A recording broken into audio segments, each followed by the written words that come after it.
Breaking tonight, a big story involving Hillary Clinton and a powerful businessman who was funneling millions in donations to her family foundation while possibly violating the U.S. sanctions on Iran. Sanctions Mrs. Clinton was supposed to enforce. Welcome to the Kelly File, everyone. I'm Megyn Kelly. There are serious new questions tonight involving Hillary Clinton and the man seen here, Viktor Pinchuk. Mr. Pinchuk is the fourth richest man in Ukraine, the owner of a massive pipeline company, and reportedly the man who gave more to the Clintons' family foundation than any other individual. A report now released by Newsweek magazine alleges that Mr. Pinchuk's company may have violated U.S. sanctions on Iran, done business with Iran in 2012 and possibly beyond that year, by delivering nearly $2 million worth of steel pipes to Iran for pipelines. That's a no-no. Hillary Clinton was Secretary of State at that time and happened to be the person charged with holding foreign entities responsible for violating U.S. sanctions on Iran. During that same time, between 2009 and 2013, the Clinton Foundation received at least $8.6 million from the Viktor Pinchuk Foundation, and Pinchuk has pledged more than $20 million more and hasn't been charged with violating U.S. sanctions on Iran. We have a big lineup tonight on this. Howie Kurtz is here on the media's handling of this story. It's been ignored entirely. Chris Stirewalt on the possible political fallout from Mrs. Clinton. And the Wall Street Journal's Bret Stephens is here. But we begin with Trace Gallagher, who has more on Mr. Pinchuk and the story. Trace? And Megyn, make no mistake, the Interpipe Group is a major global player when it comes to manufacturing steel pipes, including those used in gas and oil distribution. The company, as you said, owned by 54-year-old Viktor Pinchuk, the fourth richest man in Ukraine, the largest individual donor to the Clinton Foundation. Pinchuk has known the Clintons for 9 years and has reportedly become very close friends with Bill Clinton. Viktor Pinchuk is also the son-in-law of a former Ukrainian president who the New York Times says was accused of corruption, nepotism, and murdering journalists. The former president also sold a state-owned steel company to his son-in-law for what critics say was pennies on the dollar. Now, back in November, former Congressman Republican Steve Stockman raised a red flag with the U.S. Treasury Department over Interpipe's dealings with Iran. Stockman was concerned that Interpipe was circumventing U.S. sanctions that prohibit any single invoice of more than $1 million to Iran's oil and gas industry. Newsweek now claims it has documentation that confirms a series of shipments from Interpipe to Iran in 2011 and 2012 with invoices totaling millions of dollars. Now, some argue that U.S. sanction laws are not well defined and that Interpipe may not be in violation, but Interpipe also has a subsidiary right here in the U.S., and that alone might qualify the company for crippling penalties like denying it access to both the U.S. market and U.S. banks. Back in 2012, a Chinese oil company with no U.S. base of operations was penalized for ignoring U.S. foreign policy. Of course, the State Department is in charge of policing the list of foreign companies, and at the time, the head of the State Department was, of course, Secretary of State Hillary Clinton.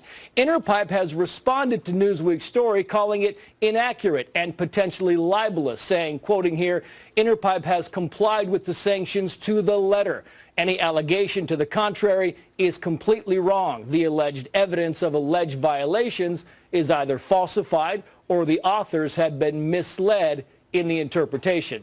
Experts say, violation or not, this is why even some Clinton supporters believe taking donations from foreign companies is a bad idea. Megyn. Trace, thank you. Joining us now with more, Bret Stephens, a columnist for the Wall Street Journal and author of America in Retreat, The New Isolationism and the Coming Global Disorder. Bret, good to see you. So this is a significant story that right now is on Newsweek. They posted it on Saturday.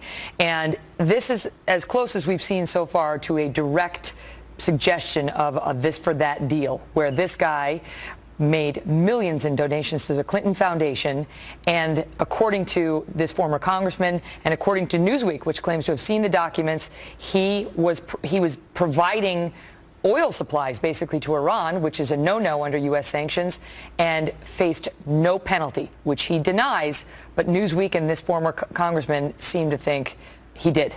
Well, look, this is To me, this is just an emblematic story about the way the Clintons do business, the way they've done business for a long time, since their days in Arkansas, all the way into the present. Look, if Hillary Clinton has a theme song for her campaign, it should be Blurred Lines.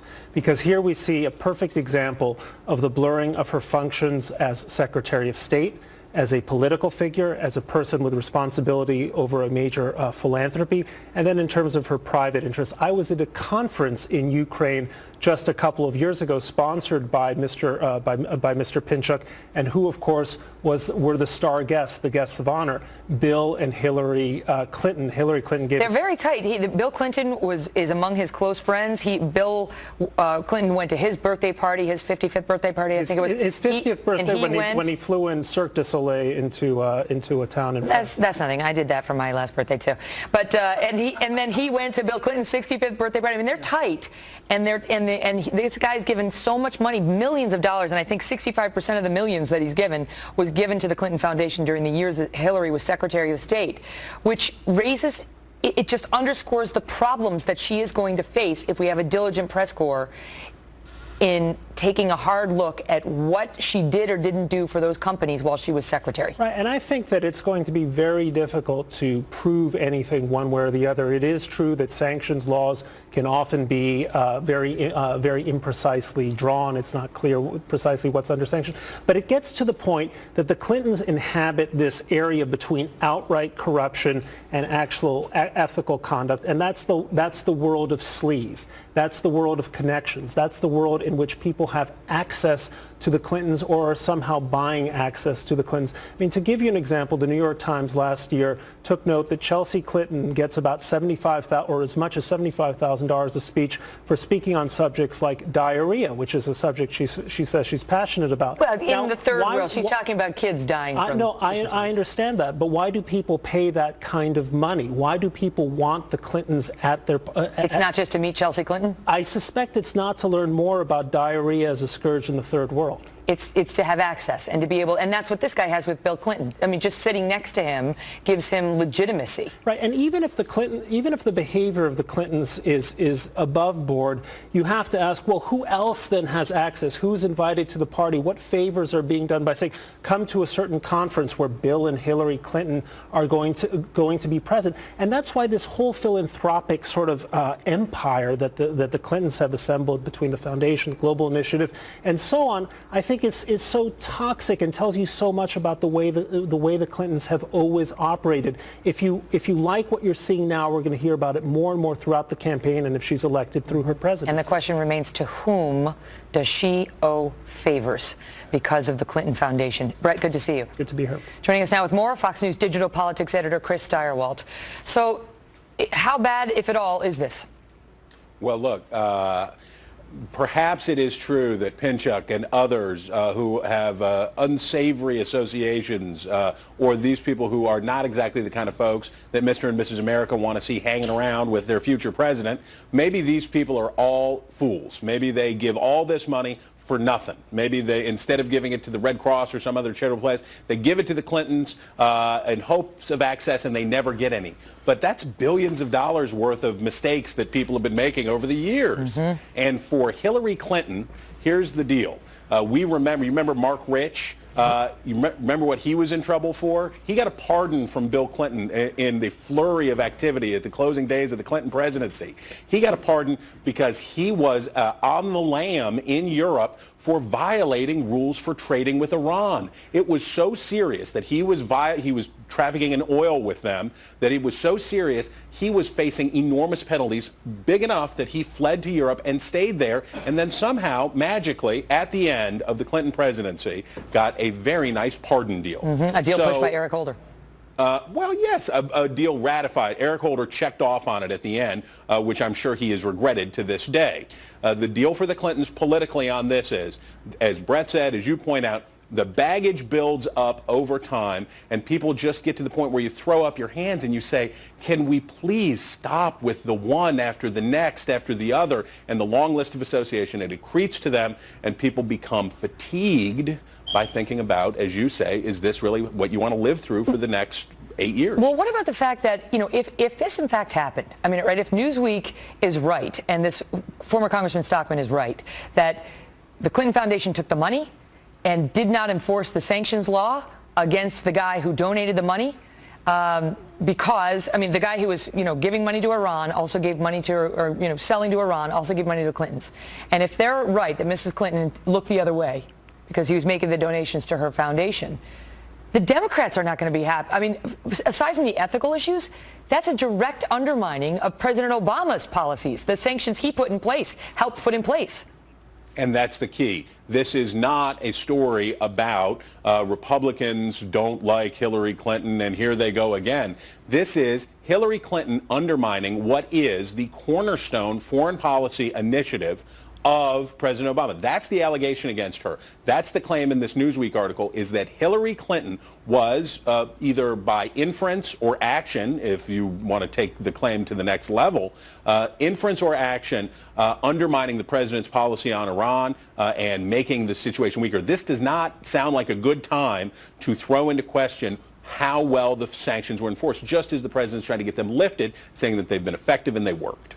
Chris, it's good to see you. I want to underscore to the viewers again, as Trace reported, that this company, Interpipe, Pinchuk's company, again comes out and says this Newsweek report is inaccurate. They say it's potentially libelous, although Newsweek reported that when they reached out to Interpipe for comment, they did not respond to requests for comment on it. Now, after the fact, after it comes out, they come out and say, we haven't violated the sanctions, and this is a potentially libelous piece. We'll continue to follow up on this. We ourselves are searching for the underlying documentation and hope to have a follow-up report for you on this tomorrow night. Well, Newsweek first reported this story 4 days ago. So why are we just seeing the details on this now? Do you think if this kind of report hit in a publication like Newsweek about a Republican, it would have been totally ignored for 4 days? Howie Kurtz is next on how the media is handling this one and why. Plus, big news tonight. Clinton is now known as the Butcher of Benghazi after the release of the scathing report, Breach of Duty, Hillary Clinton, and Catastrophic Failure in Benghazi. The report lays the murder of Chris Stevens, Sean Smith, Ty Woods, and Glenn Doherty directly at the feet of Hillary Clinton. According to the report by the group Special Ops OPSEC, there were hundreds of cables sent to the State Department and Hillary Clinton directly, describing how al-Qaeda-linked militias continually roamed the area around the Benghazi consulate. That Clinton knew the area was dangerous, knew that Chris Stevens had requested more security, and Hillary Clinton had not only refused, but had cut what little security the consulate had. Moreover, according to the OPSEC report, on the night of the attack, September 11, 2012, a Special Forces State Department Foreign Emergency Support Team engaged specifically when a consulate comes under terrorist attack had been deployed but was told to stand down by the State Department under the direction of Hillary Clinton. This is in addition to the stand-down order given to Special Operations Command AFRICOM Commander Lieutenant Colonel Gibson. Gibson and his team of Special Forces were in the process of boarding a C-130 from Tripoli to Benghazi when a call came in from AFRICOM to stand down. This was revealed in a congressional testimony by State Department's Deputy Chief of Mission, Gregory Hicks. According to experts, this stand-down order from AFRICOM that has authority over the entire African continent could only have come from the President of the United States, Barack Hussein Obama. It also appears AFRICOM, formerly headed by General Carter Ham, rebuffed Obama's stand-down order and was relieved of command within minutes. After the stand-down order, more than likely to hide the fact that the CIA was illegally shipping surface-to-air missiles to the al-Qaeda-linked Syrian rebels, the CIA annex being minutes away from the consulate, the Obama administration orchestrated a massive propaganda operation blaming a protest turned violent over an obscure YouTube video.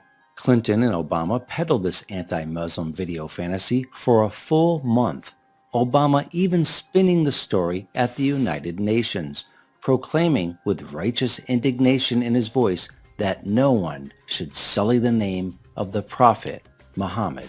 The future must not belong to those who slander the Prophet of Islam.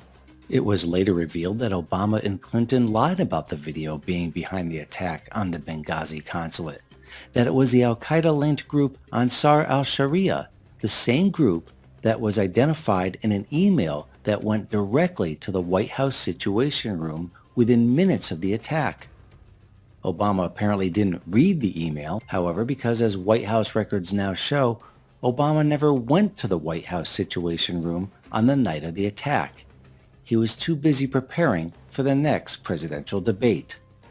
Obama and Clinton then went into phase 2 of the cover-up, blaming the intelligence agencies for feeding them faulty intel. This, as revealed in recent emails released by government watchdog group Judicial Watch, is yet another lie.